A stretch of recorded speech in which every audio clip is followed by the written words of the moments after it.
Hey, what's up, you guys? Yes, welcome back to the bonus episode of Super Mario Galaxy. This is actually my personal file. I'm not on my Let's Play account right now, but hey. Alright, so this is the bonus episode of Super Mario Galaxy. We got a few things to show, not that much, but we will do it. Alright, but let's just talk why I do this first thing. I basically like to say, I decided not to show the Wii U version. I mean the Wii version of the game. Because there's not enough difference.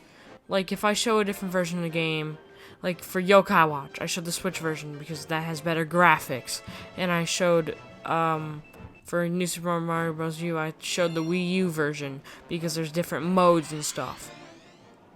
So, that's why I showed those versions. But for this game, I decided not to because it's just pretty much a one-to-one. So I decided not to. So yeah, okay, so we're here in Good Galaxies. The mission is King Caliente's Battle Fleet. It does not have to be this mission, but you will just see where we're going with this. Well, you might. So we're going to this planet right here. And as you can see, guys, there are coconuts on this planet, and you just hit them. Yeah, that's pretty much it. Just coconuts. Okay, keep that in mind. Okay, guys, now we're over here, and we're gonna do Sling Pod Galaxy, and we're gonna max out our starbit counter. That's the reason I'm on this file, because it's gonna be closer. So I'll speed it up for y'all, but we're gonna max out the starbit counter. Which is 9999, by the way.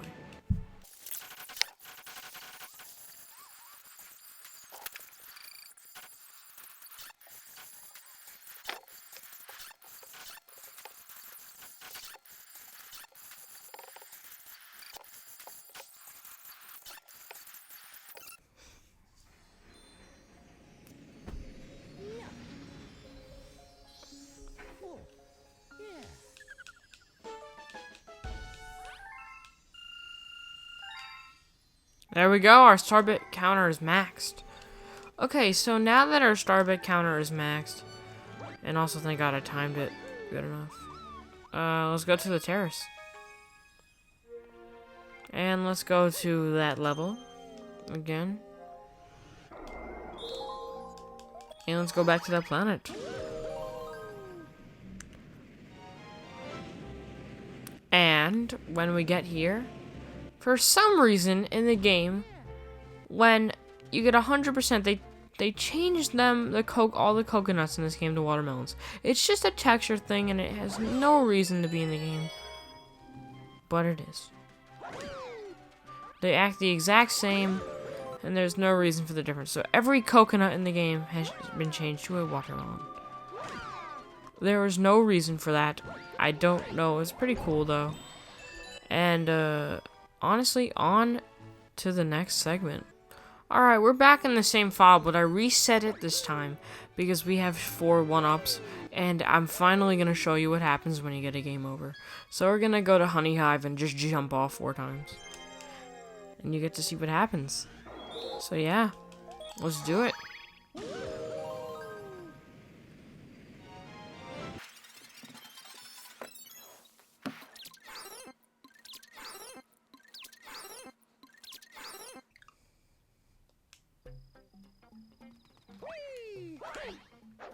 Here we go.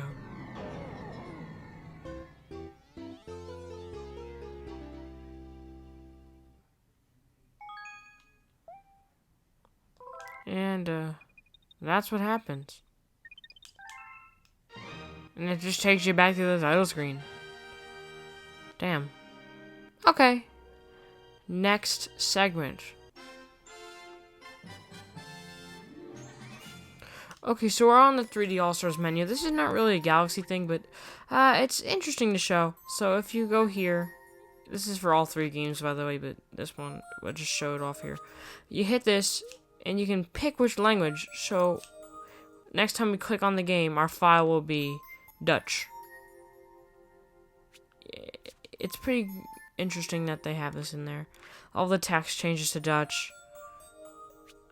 So yeah, just change it to the Dutch version of the game. Same with all these languages.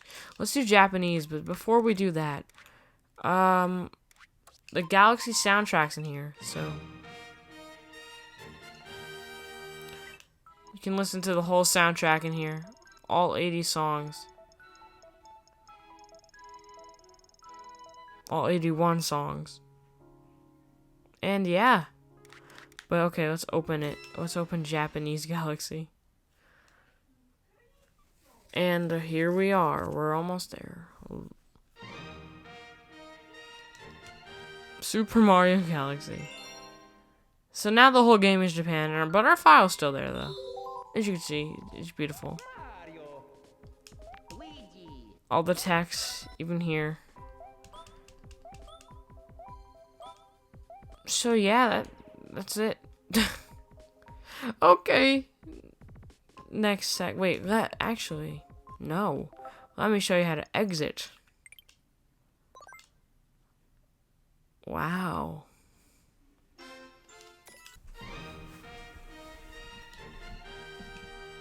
Okay, so now it's finally time to do the 2-player segment. Let's do Luigi since we usually do we did Mario for the rest of the video. So let's learn about it. I don't think I've shown you guys this, but I don't think I've read it. Okay. Play co-star mode. Play co-star mode with 2 people. 2 people can play together. Open the menu with the minus button and select co-star mode. When you see that the yellow cursor, you're ready to play. Collect star bits with your second cursor. Aim with the second cursor. Press SR to shoot enemies. To shoot star bits. See what happens when you get hit. Point at enemies to stun them or to stop them if you shake bushes, or you might find coins or star bits might pop out. Point at Mario and he'll jump. Point at Mario with the star, and both players execute a jump. He'll do a super high jump. So it just explains it for you. So we're going in as Luigi. We hit plus to the 3D All-Stars menu, which, let me show you this first. So here's the controls. It shows you the controls.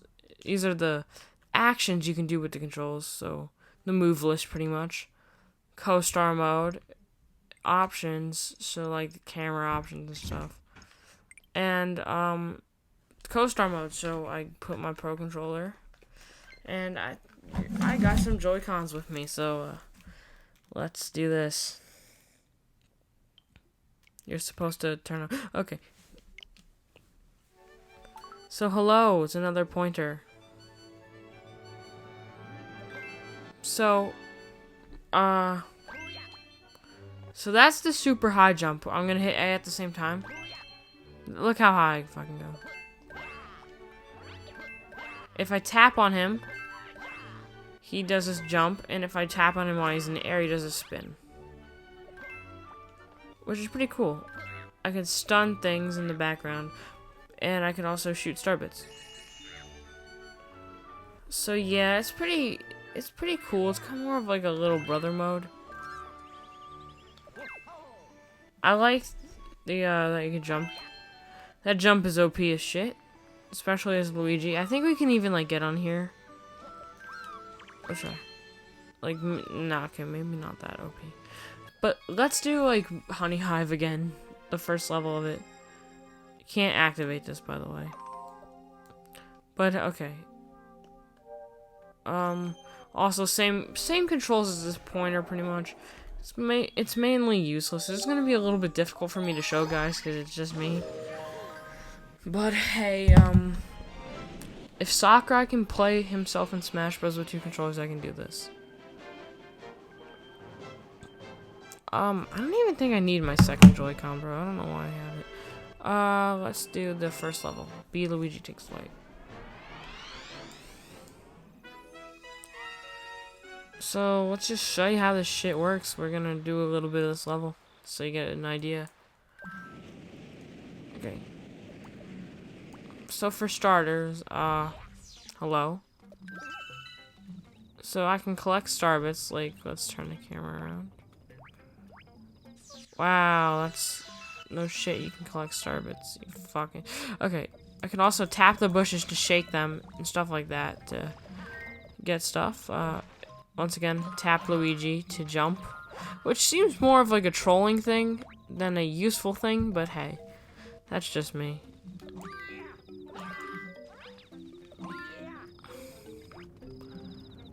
And then I can pause, like, freeze enemies in place, stun them, and Luigi can attack them.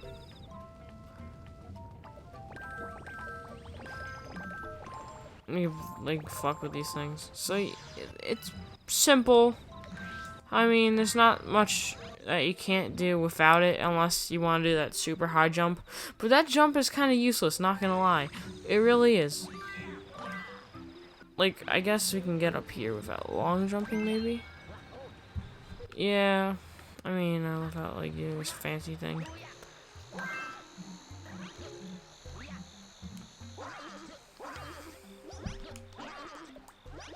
So, it's pretty basic, you know?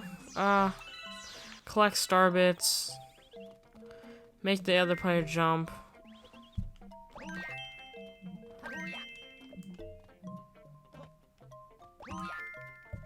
It's pretty basic. I don't know. Nothing really other than that. Just, it's helpful, I guess.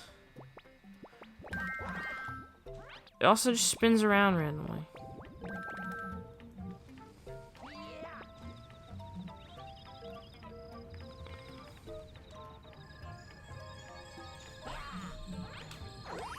So yeah, there's not that much to show, like, with this. And honestly, I think that's all I'm gonna show of it, because it's kind of useless. Alright guys, we're gonna reread the story.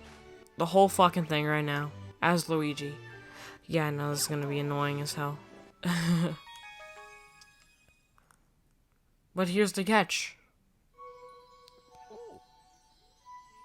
It's in one go.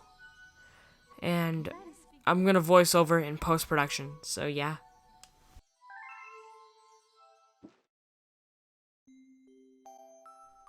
Chapter 1, The Celestial Duo.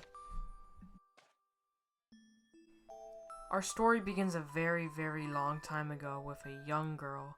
One day, the girl spotted a rusted spaceship holding a small star child.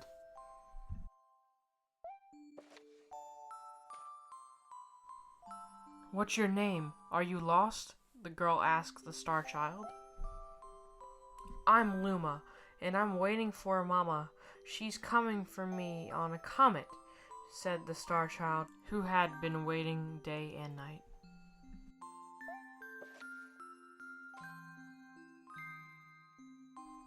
"Don't worry, I'll wait with you," the little girl promised Luma.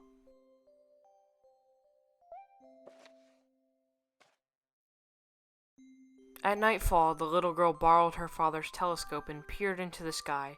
She looked and looked, but she saw nothing. Hours turned into days, and then years. But still, the sky revealed nothing.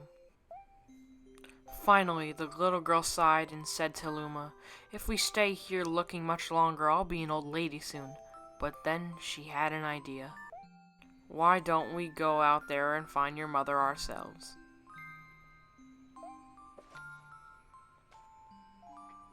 The girl and Luma fixed up the rusty spaceship, and the two set sail into the starry sky. And this is how the search for the Celestial Mother began.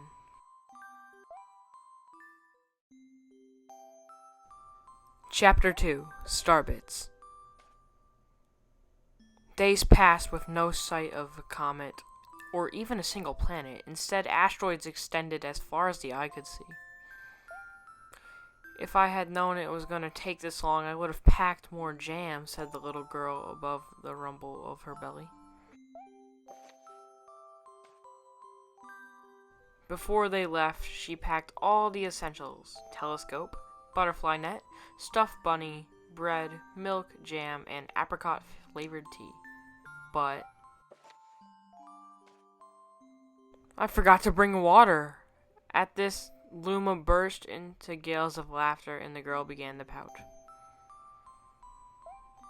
As long as I have Starbits, I'll be fine, said Luma. Want some? The little girl couldn't stay mad after hearing this. Luma continued to laugh, and the girl couldn't help but join in. Alright, maybe just a nibble.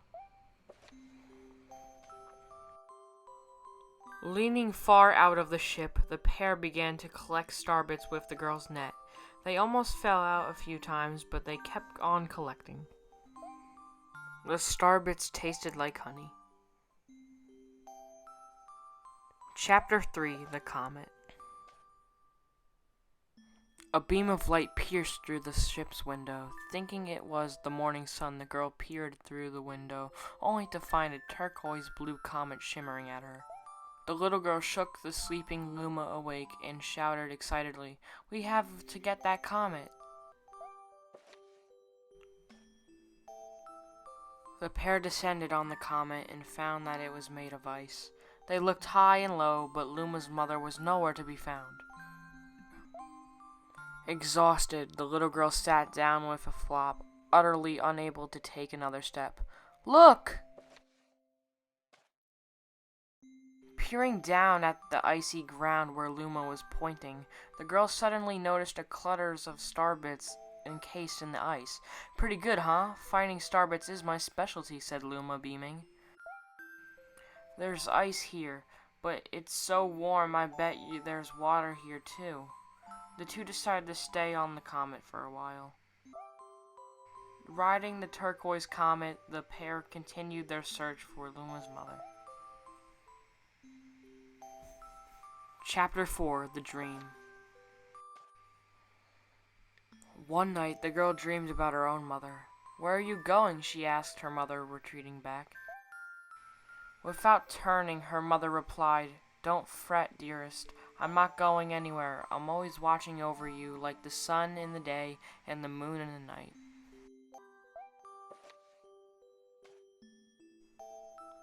A wave of sadness washed over the girl. "What about when it rains and I can't see the sun or the moon?" Her mother thought for a moment before responding. "I will turn into a star in the clouds and wait for your tears to dry." When she awoke, the girl's face was damp with tears. "You have Starbits in your eyes," said the Luma to the girl. Wiping her face, the girl replied, "These are tears, not Starbits. I'm crying because I'll never see my mother ever again." At this, Luma began to cry too. "Mama, oh mama, wah." The pair traveled through the starry skies, and though they encountered many other comets, not one of them held Luma's mother. Luma was despondent. Now, Luma. The rain clouds won't go away if you keep crying," the girl said, giving Luma a squeeze. "I'll give you a present if you stop." The girl closed her eyes and said gently, "I'll take care of you." With these words, she felt a small spark in her heart. Chapter 5: Home. "The kitchen will go here, and the library will go over there," the girl said busily to herself. "We'll put the gate here." Ever since the girl took Luma under her care, she's been bustling about at a feverish pace. It's a lot of work, but it's worth it to make a happy home. It turned out Starbits weren't the only thing buried in the ice. There were tools and furniture unlike any they had ever seen, and the girl used them to build a home. Looking at the completed house, Luma remarked, "Don't you think it's awfully big for just the two of us? With a library, bedroom, kitchen, fountain, and gate? It was certainly spacious, but still, something seems to be missing." "If only my father, brother, and mother were here," the girl said wistfully. Indeed, the house was too large for two small residents. That night, clutching her favorite stuffed bunny close to her heart, the girl fell asleep inside the starship. Chapter 6, Friends. Then one day, while the girl sat sipping tea, a tiny apricot-colored planet appeared on the horizon. From the planet, another Luma of the same color emerged. "Do you know each other?" the girl asked the two Lumas gleefully. Despite the girl's excitement, they seemed uneasy. The two Lumas neither drew closer nor backed away from each other. Instead, they just stared. Then one Luma broke the silence. "My mama." At once, the apricot Luma parroted back, "My mama, my mama. My mama, my mama." The two Lumas began to dance around the girl frantically, and neither showed any sign of stopping. The girl was so charmed by this adorable scene that she couldn't help but laugh, and that's when something very strange happened. Suddenly, more Lumas began to pop out of the apricot planet. They were different colors, but they all shouted the same thing, "My mama, my mama." The sight of all shouting Lumas only made the girl laugh harder. "What am I gonna do with all these children?" The Lumas just stared blankly as she doubled over, laughing. "I guess we'll have to name each and every one of you." Tomorrow, once she had finished naming all of them, she would begin moving all of the Lumas into the new house. Chapter 7, The Telescope. After seeing their 100th comet, a sudden thought popped into the girl's head. "I wonder if my home planet is still as blue as it was." Then she remembered her father's telescope. Peeking into the telescope, a tiny blue dot floated into sight. It was smaller than a starbit. "How strange. It's so far away, but it feels so close." She twisted the knob of the telescope, and the blue dot grew until she could make out a grassy hill dotted with flowers. It seemed very familiar to her. Zooming even closer, a terrace on the hill came into view. "I used to go stargazing there when I lived on my home planet." She remembered rubbing the sleep out of her eyes as she followed her father up that hill to look at the stars. She remembered how she and her brother would sled down that hill.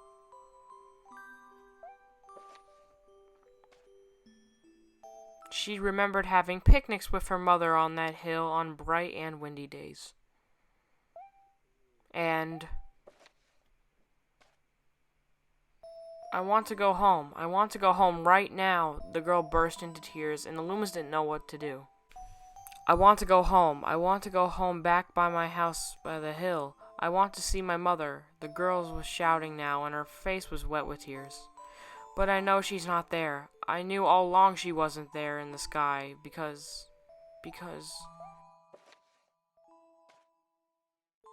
she's sleeping under the tree on the hill." The girl's cries echoed through the stars, and a hush fell over the area. Chapter 8, The Wish.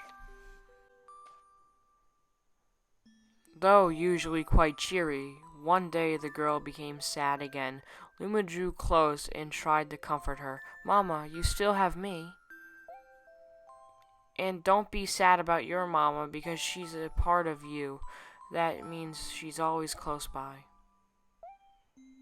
It's like me. I love starbits because they remind me of my mama." "No, no," the girl said, unable to stop the tears.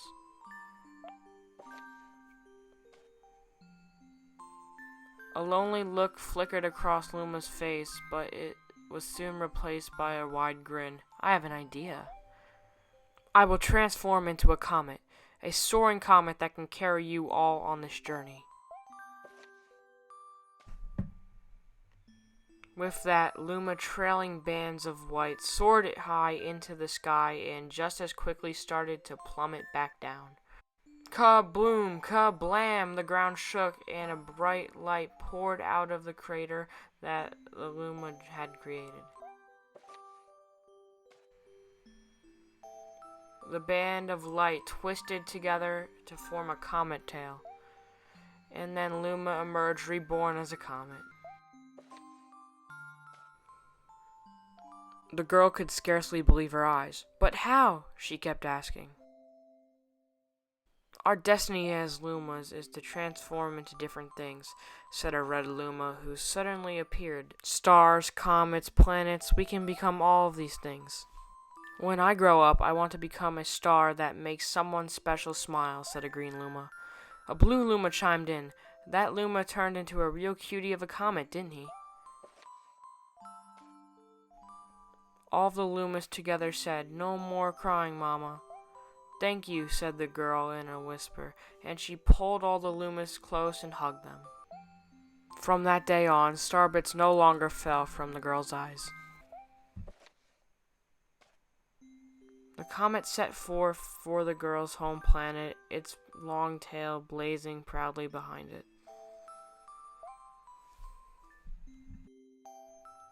Final chapter, Family.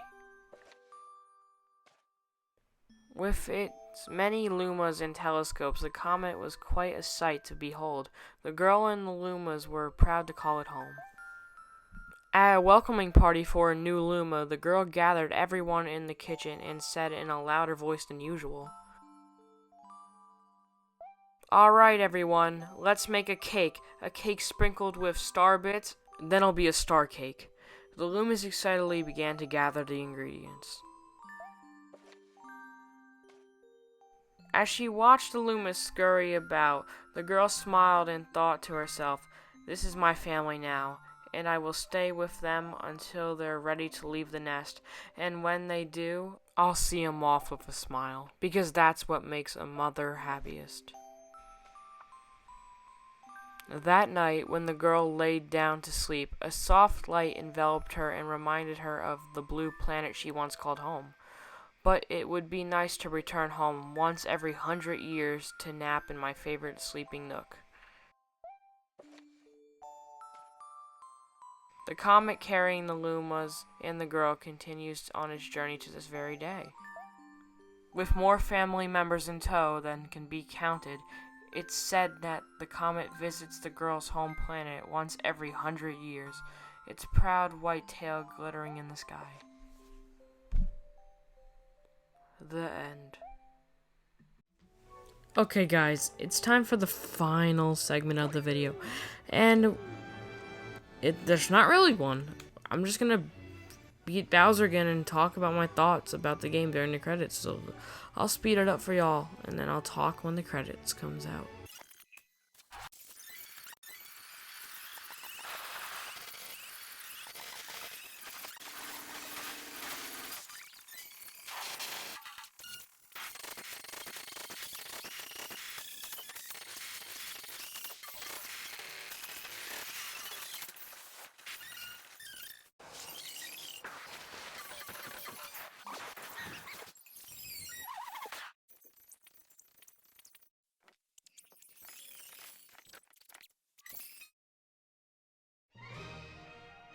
As you guys know, I've been wanting to Let's Play this game for a while.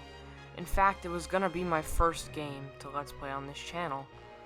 But then, rumors started floating around that a remake would come to Switch, so I didn't want to outdate the Let's Play so quick, so I kinda waited on it.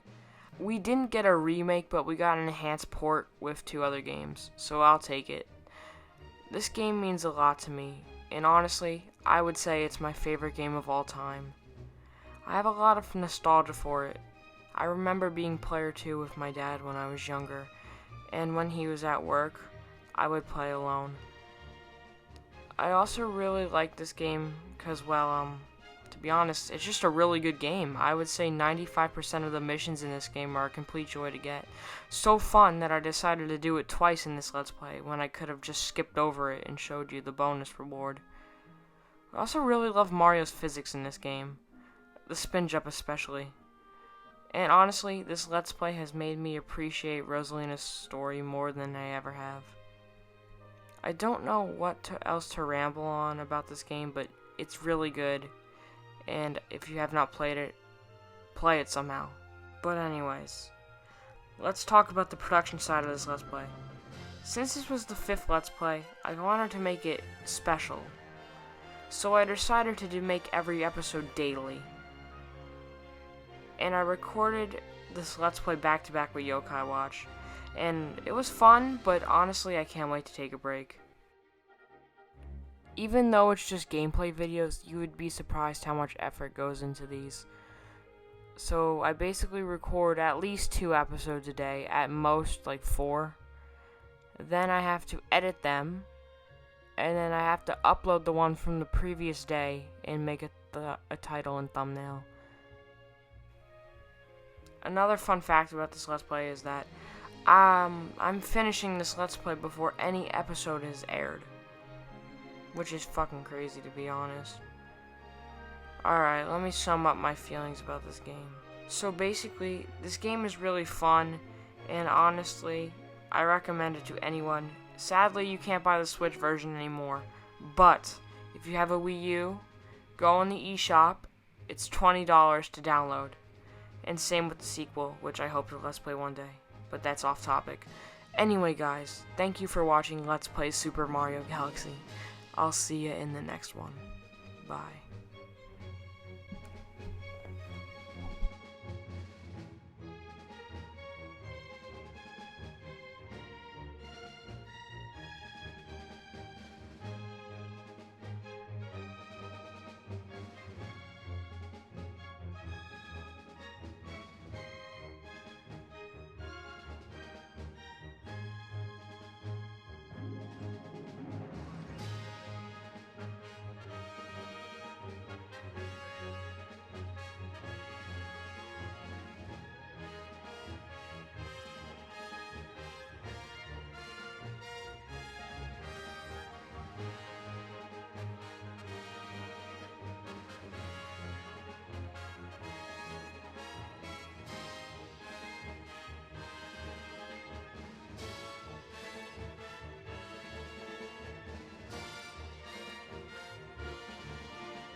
Thank you so much for playing my game.